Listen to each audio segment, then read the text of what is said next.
उत्तर प्रदेश के उप मुख्यमंत्री केशव प्रसाद मौर्य सोमवार को अचानक प्रधानमंत्री नरेंद्र मोदी से मिलने नई दिल्ली पहुंचे थे। अचानक उनके राष्ट्रीय राजधानी पहुंचकर पीएम मोदी से मिलने की चर्चा दिल्ली से लेकर लखनऊ तक रही है। हालांकि मौर्य ने मुलाकात को लेकर कोई खास जानकारी नहीं दी है। बहरहाल उन्होंने अखिलेश यादव पर निशाना साधा और यूपी में ओबीसी पॉलिटिक्स पर खुलकर बात की है। मालूम हो कि पूर्व मुख्यमंत्री अखिलेश यादव और शिवपाल यादव जैसी समाजवादी पार्टी के अन्य नेता लगातार मौर्य पर निशाना साध रहे हैं और बीजेपी में उनकी कम राजनीतिक हैसियत का हवाला देते हैं। वहीं केशव प्रसाद मौर्य बीजेपी के पिछड़ा वर्ग के बड़े नेताओं में से एक है। यूपी विधानसभा चुनाव में फरवरी में सिराथू विधानसभा सीट से हार के बावजूद भी बीजेपी ने दोबारा उन्हें उप मुख्यमंत्री बनाया। यूपी में ओबीसी राजनीति की अहम धुरी साबित हुए। आगामी नगर निकाय चुनाव को लेकर भी सपा और बीजेपी में पिछड़ा वर्ग की राजनीति तेज है।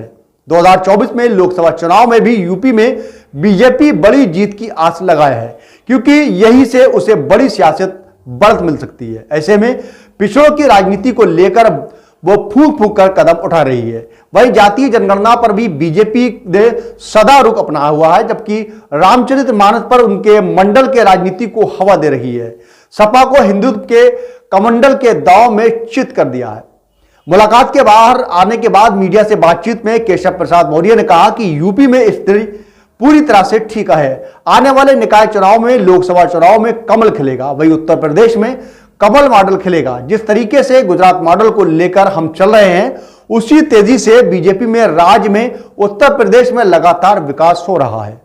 केशव ने कहा कि प्रदेश की जनता लगातार मोदी के विकास मॉडल को देख रही है। वही विपक्ष लगातार हमला करते रहे हैं, लेकिन अब चुनाव आते हैं तो चारों खाने चित हो जाएंगे।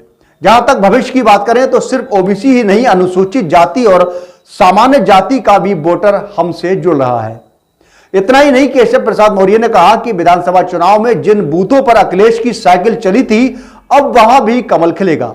उन्होंने कहा कि मेरे कई मित्र यदुवंशी हैं जिन्होंने वह जातिवादी है, वही उससे कहीं ज्यादा राष्ट्रवादी भी है। जितने ज्यादा वह हिंदूवादी है, उससे कहीं ज्यादा वह मोदीवादी भी है।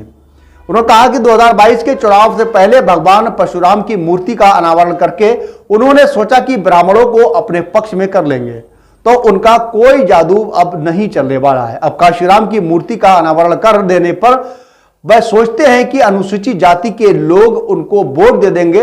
ये अखिलेश यादव और समाजवादियों का पूरी तरह से भ्रम है।